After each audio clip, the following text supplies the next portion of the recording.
नमस्कार। एक ऐसी बीमारी जो दिन प्रतिदिन अपना दायरा बढ़ाती चली जा रही है और वो शरीर के साथ साथ मन पर अपना कब्जा इस तरीके से जमा ले रही है कि वो इंसान को कुछ भी करने के लायक नहीं छोड़ती। बीमारी का नाम है डिप्रेशन।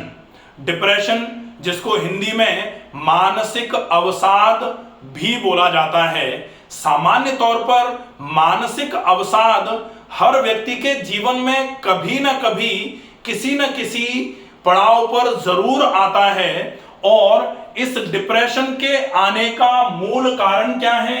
मूल कारण है आसक्ति। आसक्ति जो है वो इसका सबसे मूल में कारण है। लगाव, इच्छा, अपेक्षा, और इसके साथ साथ में जब इन सारी चीजों को एक साथ कर दिया जाए तो कहा जाता है मोह। और मोह के लिए बहुत पुराने समय में हमारे ग्रंथों में लिखा गया है, मोह सकल व्याधिन कर मूला। अगर मोह के बस में कोई इंसान है, आसक्त है, आसक्ति है, लगाव है, इच्छाएं, अपेक्षाएं रखता है, तो डेफिनेटली वो कभी ना कभी इनका जो रखना है इंसान के लिए वो किसी न किसी रूप में डिप्रेशन का कारण बन सकता है। अब हम देखें कि मोह किस तरीके से नुकसान करता है, आसक्ति जो है वो किस तरीके से नुकसान करती है।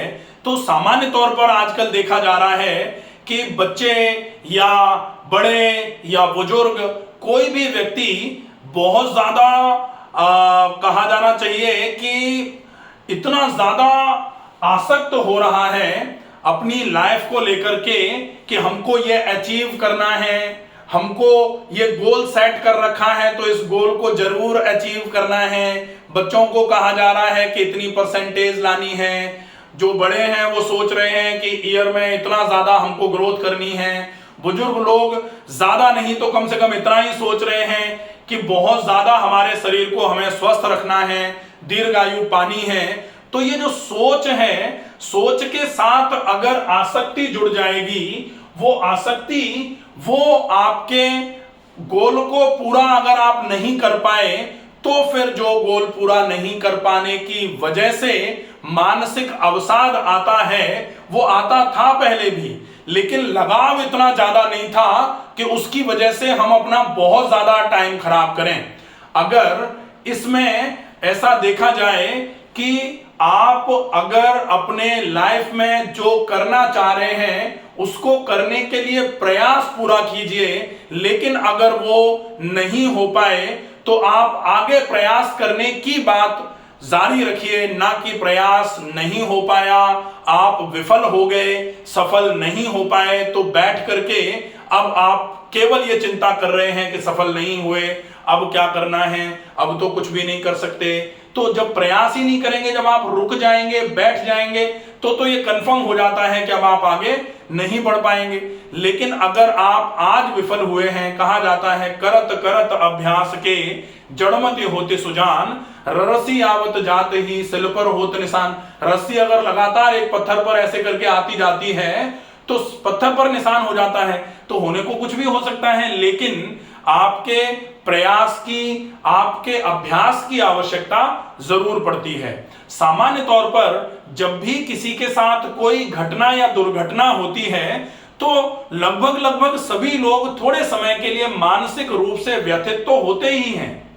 व्यथित होने की बात आई तो व्यथित तो भगवान श्री कृष्ण जी भी एक बार हुए, एक बार क्या कई बार हुए होंगे, लेकिन एक बार की बात जब है जब बब्रुवाहन जो चित्रांगदा माता जी के पुत्र थे, चित्रांगदा जो माता जी थी उनके पुत्र बब्रुवाहन जी, उन्होंने अर्जुन का सिर जो है वो धड़ से अलग कर दिया।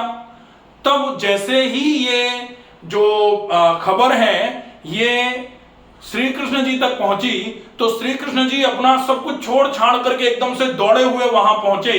क्यों पहुंचे? क्योंकि श्री कृष्ण जी के लिए एक चीज और भी बोली गई है, प्रेम के वश अर्जुन रथ हांक्यो। तो प्रेम के वश अर्जुन रथ हांक्यो, भूल गए चतुर ठकुराई रे। तो ये जो चीज कही गई है कि मोह जो है वो निश्चित ही कहीं ना कहीं आपको बंदिशों में बांध कर रखने का काम तो करता है, लेकिन हम इतने ज्यादा बंदिशों में ना बंधें कि अगर हम एक बार किसी भी काम को करने में विफल हो जाएं या फिर हमारे साथ कोई घटना घट जाए तो हम उसको इतना ज्यादा अपने मन में बिठा लें कि अब हम आगे बढ़ने का ही प्रयास करना बंद कर दें। तो अगर आगे बढ़ने का प्रयास बंद कर देंगे तो निश्चित ही अब आप जहां हैं वहां से पीछे जाना भी चालू हो जाएंगे, जो कतई ठीक नहीं है।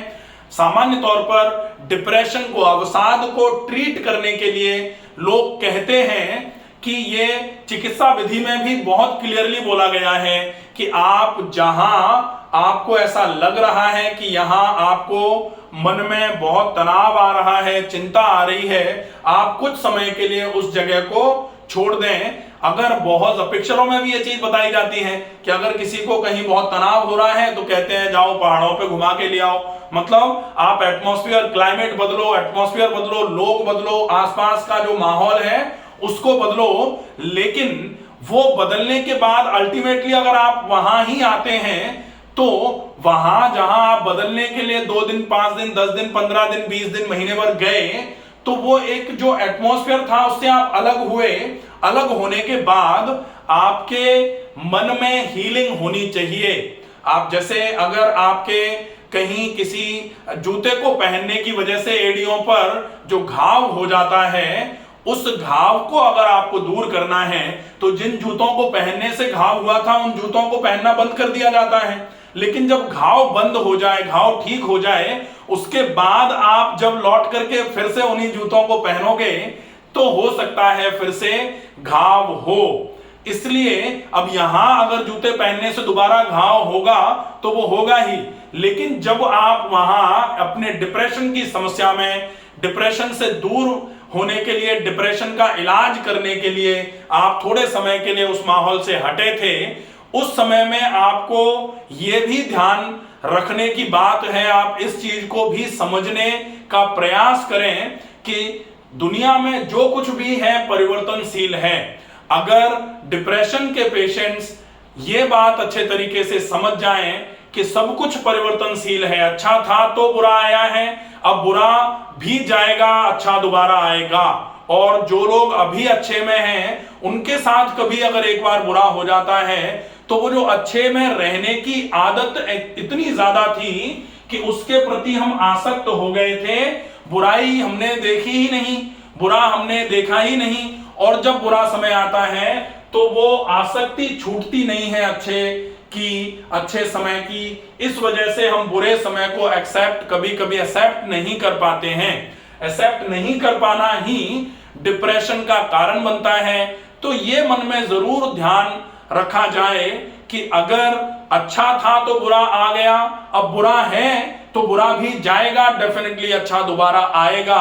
और इसके लिए अपने को ये जरूर ध्यान रखना पड़ेगा कि आप अगर मन में ये चीज सोच लें, कहा जाता ना कि मन चंगा तो कठौती में गंगा, मन के हारे हार है, मन के जीते जीत।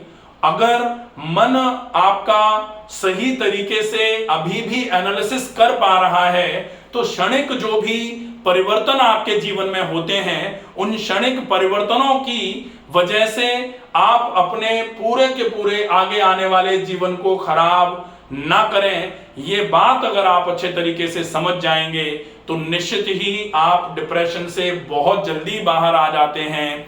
आपको एक बात का विशेष ध्यान रखने की आवश्यकता है कि अगर आप डिप्रेशन से जूझ रहे हैं तो सबसे पहले आपको माहौल बदलने की आवश्यकता है। माहौल बदलिए, पहला। दूसरे नंबर पर आप कोशिश करिए डिप्रेशन के फेज में आपको व्यायाम अधिक करना चाहिए। लेकिन होता क्या है, डिप्रेशन के फेज में हमारे पास कई लोग अपने बच्चों को, कभी कभी बच्चे अपने माता पिता को, या पिता या माता को, कभी कभी बुजुर्ग भी आते हैं जो इस अवस्था में होते हैं कि डिप्रेशन बहुत ज्यादा है, उसकी वजह से वो कुछ भी नहीं कर रहे हैं, अपनी जगह पर लेटे रहते हैं, बैठे रहते हैं, खाने को दे दो, खाना खा लिया फिर लेट जाएंगे, बैठ जाएंगे। उसकी वजह से डिप्रेशन पहले तो किसी भी वजह से हुआ था, शरीर बहुत बढ़िया था, लेकिन डिप्रेशन में रहते रहते शरीर भी खराब होना चालू हो जाता है। कहा जाता है कि जैसा मन होगा धीरे धीरे करके तन भी वैसा ही होना चालू हो जाता है। तो मन दुखी तो तन दुखी और तन दुखी तो मन दुखी, ये जो बोला जाता है, इसमें अगर मन पर बार बार करके अवसाद की अवस्था आती जाएगी तो ये आपके शरीर में भी नुकसान पहुंचाने का काम करेगी। इसलिए शारीरिक रूप से स्वस्थ रहने के लिए व्यायाम का अभ्यास नियमित किया जाए। व्यायाम में अगर आप बहुत ज्यादा नहीं कर सकते हैं तो आप खुली जगह पर प्राकृतिक वातावरण में टहलने का अगर ध्यान रख लेंगे, टहलने का फॉलो अप करना चालू कर देंगे तो यही आपके लिए बहुत अच्छा रहेगा।